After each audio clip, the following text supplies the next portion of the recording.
everyone, good morning, happy December, happy winter. I'm literally looking out at my deck right now and we have about 6 inches of snowfall that came all throughout the day yesterday and last night, and it's still snowing a little bit, so definitely feeling very chilly right now. We've definitely already had a fair amount of snow so far this year, and I love seeing the snow. I love the change of the seasons. I love the beautiful white glow and just how ethereal everything looks when snowfall has happened. But obviously I do not like having to exist out and about in it. So driving or anything like that, or when it starts to melt and things turn to ice and slush, it's just not pretty. So I'm enjoying the powdery snow while it's fresh, and I'm sure I will dread it as it melts later. But as you can see beside me, I have this gorgeous red amaryllis. And I think I mentioned a couple videos back, I went to a local antique fair that happens here a couple times a year. And I found out that they do a December antique fair as well.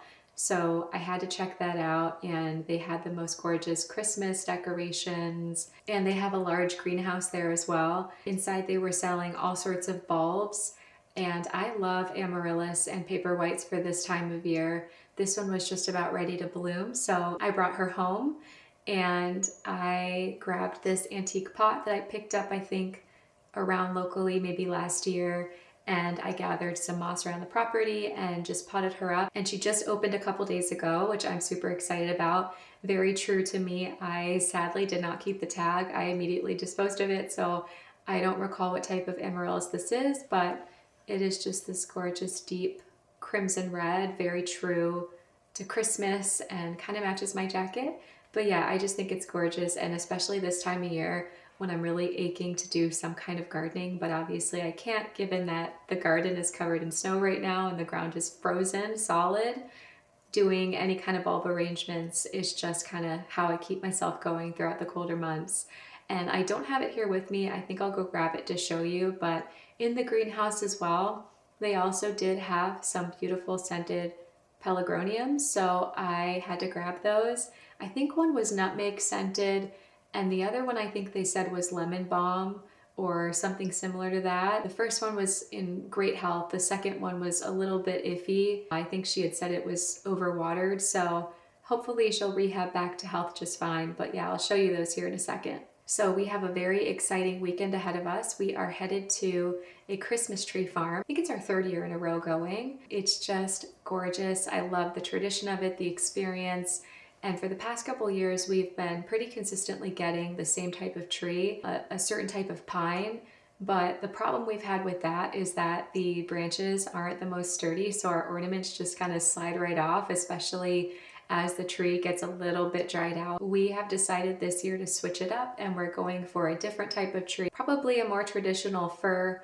So I'm really excited to take you along with us, and it's super adorable. They have these little buses that drive you down to the area, and then you kind of wait for the bus driver to call out which type of tree you want, and then you get out and cut it down yourself. So it's a whole experience there. They've got a cafe that has hot cocoa, they've got a bunch of Christmas ornaments, and they even have a couple of different animals that you can see, like Highland cows. So I'm really excited. Okay, so I just went and grabbed the pelargoniums that I mentioned earlier, and this is the nutmeg scented one first, and it's in this gorgeous Italian rolled rim pot. I don't know if my camera is going to focus on this very well, but look at these flowers. They're just so pretty. I just love these plants so much, and coming across them in person is quite uncommon. I typically purchase them online, so when I saw that they had some, I had to get them. So the first one that I just showed you was in a pretty good state. This one is definitely in a worse off state. So you can see here,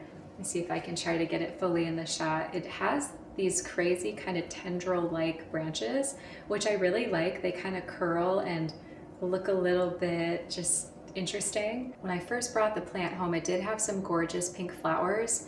There are a few left that you can see, but they're pretty dried up by now. Let me see if I can get my camera to show you.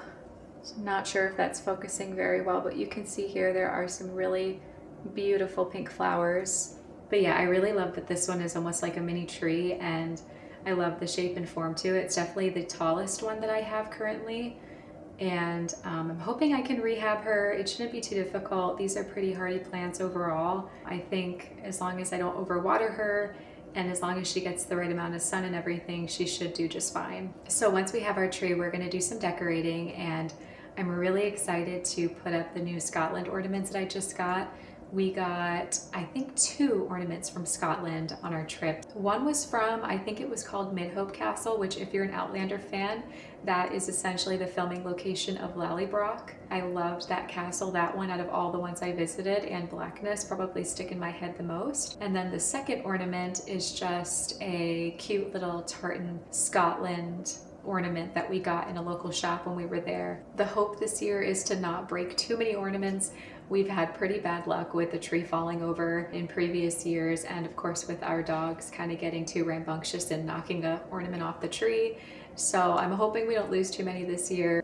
Something I'm really looking forward to, hopefully coming in the next couple of days, is my seasonal perfume delivery from Fern. I think I mentioned a couple videos back that I've been a subscriber to them for a while, and I showed you their fall perfume. Well, we have winter coming, and it's supposed to be kind of seaside coastal vibes. I don't quite remember from where, if it's the Isle of Skye in Scotland. So when I get it, I'll walk through that with you and show it and let you know my thoughts. But I'm always really excited for their perfumes, and it's just been something that I look forward to every season. So in the last video, I know I mentioned how much I really enjoy putting together handmade Christmas or winter decorations. And I know we walked through kind of making a bulb arrangement together. And one of the things I really want to try to make is a collaged ornament. I don't know where I got this idea initially from. I don't know if it was something I remember from my childhood, maybe a craft that we did at school or camp or something, or if I saw it in a store, which is probably the case at some point. I have these Christmas ornaments, this bulk package of ornaments I got from Target several years back that were just kind of plain silver and gold. And I wanted to take one and kind of customize it and go through some of the catalogs I get every month and save up and just cut out some images that remind me of Christmas or give me that kind of vibe and collage them onto the ornament and then do like a pretty velvet ribbon. So I decided to take you guys along outside with me to show you how deep the snow is. So powdery, so fluffy. Here's what my greenhouse looks like. It is completely submerged right now and I'm freezing. Okay, so we're in the greenhouse and I just thought while we were out here, I'd show you how my plants are looking, and shocker, they're looking pretty rough. So I did have well, I guess I should say I do, it's not dead. I do have a strawberry plant here, and there is a poor little lone strawberry here that's just about frozen and shriveled up on me, but she had a good run. Unfortunately, the hose, I stupidly left some water in it, so it froze on me. So I've been carrying out some buckets of water to keep some of these alive. Oregano's still doing pretty good for the most part. Another thing that sucks, I don't know if you can see it, is that there is a little bit of frozen water at the bottom of the pot here, even though when I watered them, I left them out to drain for at least 2 hours, but for some reason, some water still managed to drip out and freeze on me. So hopefully it doesn't crack the pot. Got some very snowy rain boots on at the moment. Another thing I wanted to show you real quick is I mentioned that December antique fair where I got the amaryllis. I also picked up this adorable little vintage desk. It was really affordable and I thought it would be the perfect piece for my greenhouse here, just for potting up things or storing some seeds. It has 2 drawers.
Okay, so here's one of the catalogs I just received in the mail for the Weston Table Holiday 2025 collection, and they have the most gorgeous catalogs.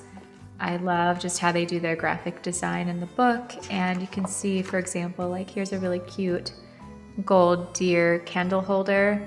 So I'm just looking for things like this that I can cut out for the ornaments, and I'm going to take this X-Acto blade that I have, and I also have a mat underneath so I don't cut into my little table here.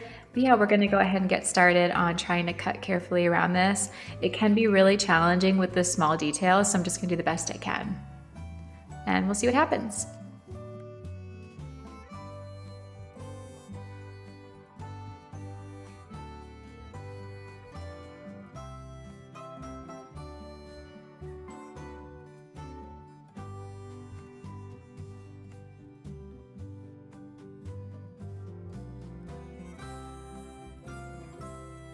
Okay, so I have the rough cut here, and now I'm gonna go in and just do some of the more detailed cuts. I decided it'd be easier to remove it out of the magazine.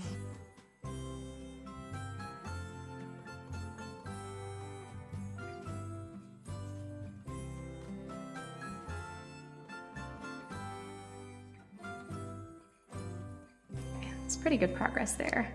And some of these white spaces that still exist, we'll go back and clean those up at the end. Also, sometimes it can be helpful just to kind of use one hand to rotate the print while you're cutting with the other hand, as I was just doing there. Just gives a little bit more control and stability when doing this. And I do definitely recommend making sure your blade is as sharp as possible. Otherwise, it will just tear up the image. It's gonna be a little tricky because this is probably the thinnest of the limbs.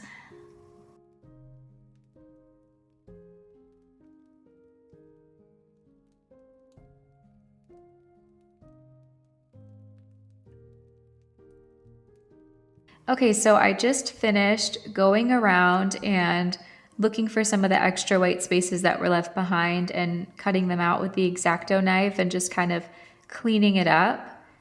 And I would then recommend putting the cutout on a darker background. I grabbed this dark green notebook so that you can see the contrast, and this will kind of illuminate or show any of the leftover white spaces. You can see I have a little one there. But all in all, it will not be perfect. And I highly recommend not being too critical of yourself. If you're like me and you're a perfectionist, you're gonna find just about everything wrong with it. So at this point, I'm just happy I didn't chop off one of the limbs accidentally or the antlers. So I'm pretty pleased with it. And all in all, remember, this is supposed to be fun and not to be taken too seriously. So here is the first cutout. Another thing that you want to take into consideration when doing this project is also looking for fun patterns or colors or designs to use as background for the images that you're cutting out. So in other words, like the deer that we just cut out, there's a lot of gaps and spaces. So when we transpose that onto something, we want to transpose it onto maybe a more solid background. So you're going to want to look for things that can fill that background space. And I think that this wallpaper used in this image is really gorgeous and definitely has that Christmassy theme because of the rich red color.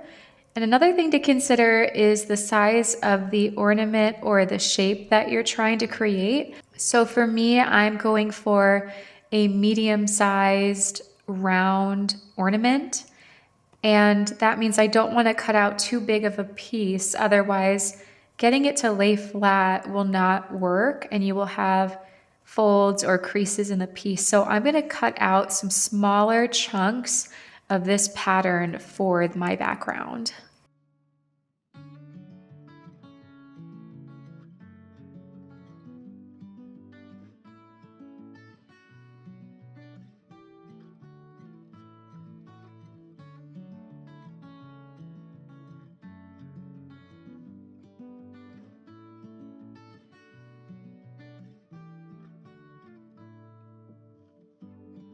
So here are all the little background scraps that I've collected so far, and for me, I am going to try to keep it somewhat cohesive, so I'll probably go for more red background pieces as well as I come across them, either in this catalog or other catalogs. That'll be the background theme I go for, or maybe green also. This is a really, really nice hunter green. This is the next image I'm gonna work on cutting out. It is a tartan bunting, and I just think it's really cute, definitely very festive.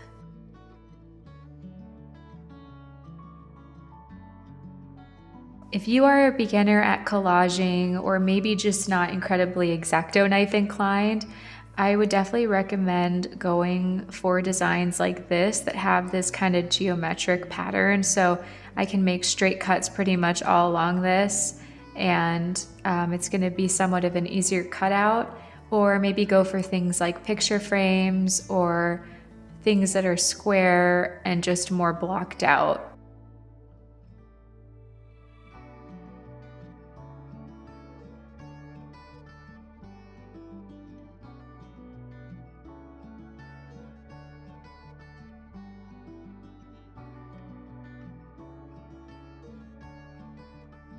All right, all cut out. As you can see, I couldn't keep it completely together, but that's okay because when we go to paste it, we can reconnect them, or I can just do a different pattern. I was really hoping to find a bow of some sort in this catalog, and I did.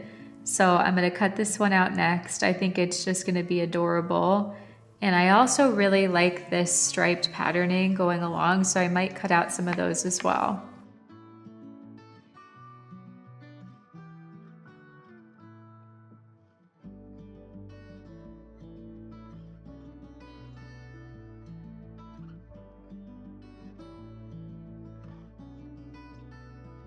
Okay, so now I'm swapping over to another catalog, and I just collect these all year round from the mail and save them up for this purpose. This one is pretty old.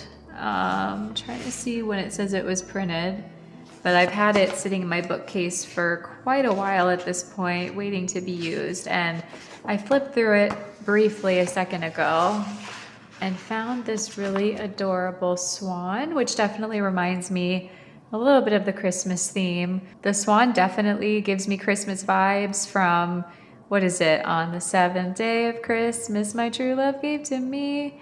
7 swans a swimming, am I making that up?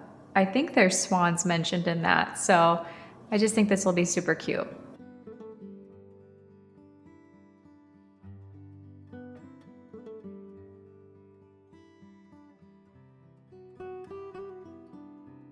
All right, all done with this one, super cute.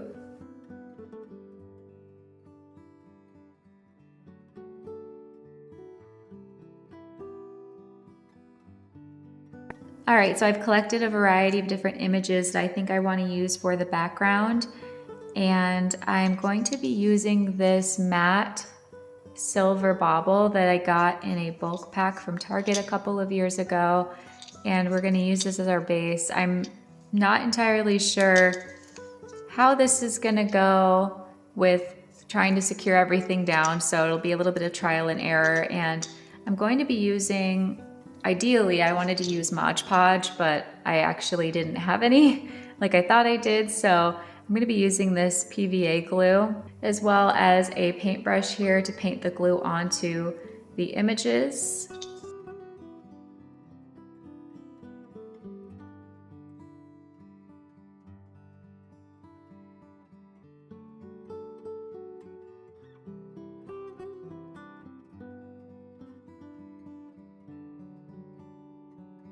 Okay, so here's the first image secured down. And for this one, I just applied glue to the back and stuck it directly onto the ornament. But as you can see, there's some little ridges going on here that I'm trying to smooth out. It won't be perfect, but that's okay.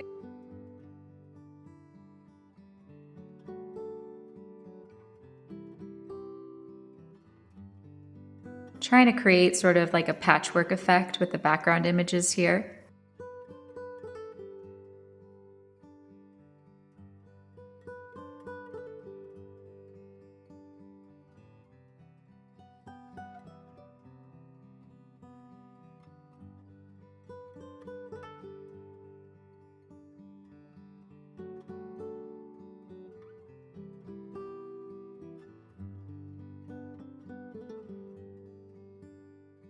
All right, so this is what the ornament's looking like so far.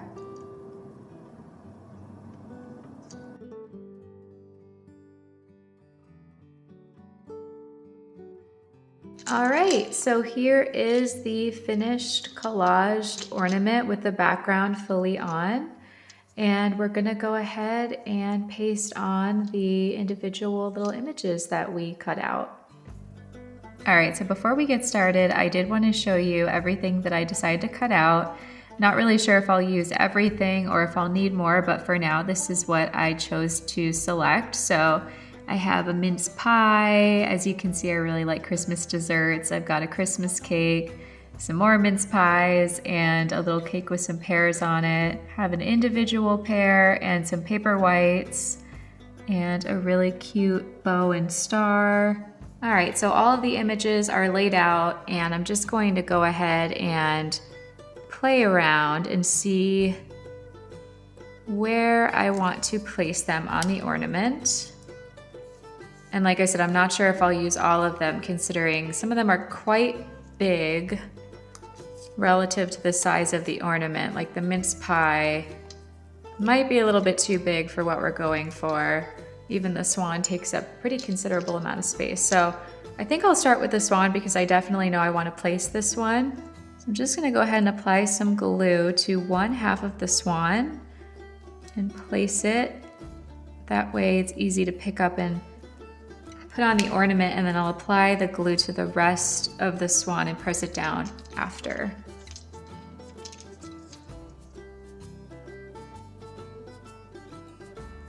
I'm also going to be using some plastic gloves so I don't get glue on myself.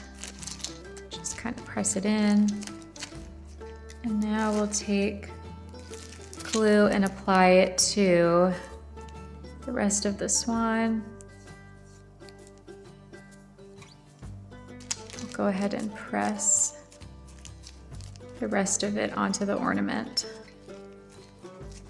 And while I press it down, it's pretty common to get little ridges. I like to take the edge of my paintbrush, just kind of work it into that ridge and smooth it out so it's a little bit less noticeable. I think it would be really cute to put this bow on the swan as if it has a cute little necktie.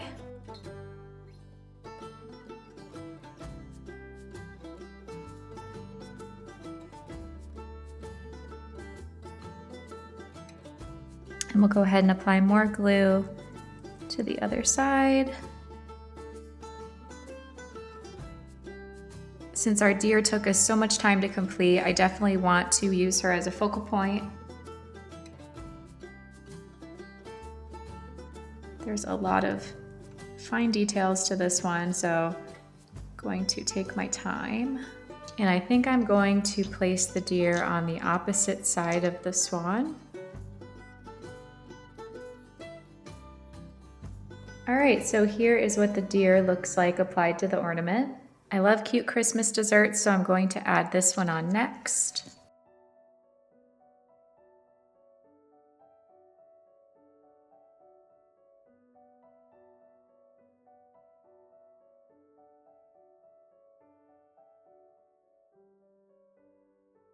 Next, I'm going to go for the star, and I'm going to place it right here in between the swan and the deer.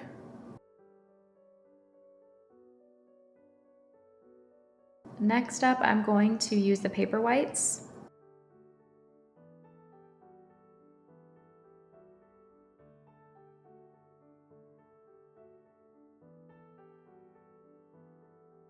And I think this bow would look really cute at the top here if I could place it without covering up the deer. Okay, so unfortunately we lost the other part of the bow, but that's okay. I have it here and I'm just going to glue it and put it in the right place. So here is our adorable bow. And then next I have this little holly branch that I'm going to transpose over the candles ever so slightly here.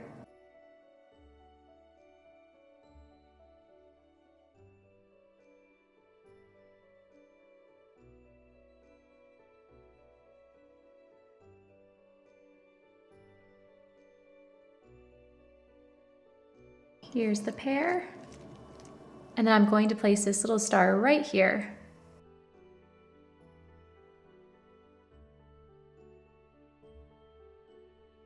Okay, so we're down to just a little bit of room left, and I think I'm going to place the bunting here.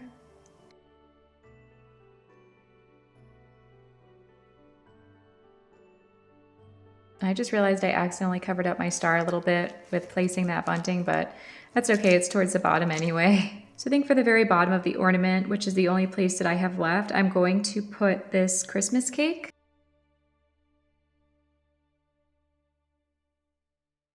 And I think the last cute little detail I want to add is this pear cake.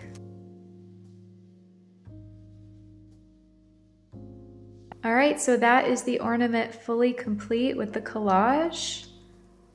Kind of want to put a gloss seal over it, but I don't have any Mod Podge, so I think I will do that later. So for the final step, I'm going to make a red velvet bow.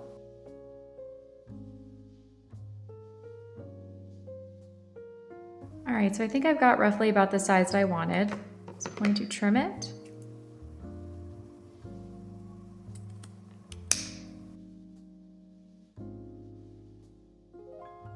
All right, so there's our little bow. And to secure the bow to the ornament, I'm going to use this floristry wire. So we're going to feed the wire through the back, just like this. And then we will bring up both sides just like this and twist. All right, and then I'm going to feed the wire through the top hook of the bauble. And you'll want to be careful to not accidentally wrap the top hook that you're going to hang it with in the wire. And then we are also going to twist the wire up here as well to secure it. This might be a little tricky. Pliers would probably be easier to use, but I'm too lazy for pliers. So I'm just going to twist. And then once I feel like it's secure enough, as so, I am going to trim the excess wire. And then for the exposed wire, preferably with pliers, just go ahead and tuck that back to hide it. And make sure it's not too sharp. All right, so there we have it. Ornament is completely done and ready to be hung up on the tree. All right, so here is the final ornament all hung up on the tree. And I'm really happy with how it turned out. I do think I will apply a gloss finish, but I've got to go buy some of that Mod Podge first. So yeah, overall pretty pleased with it. Deer looks really cool. And I like all the patterns.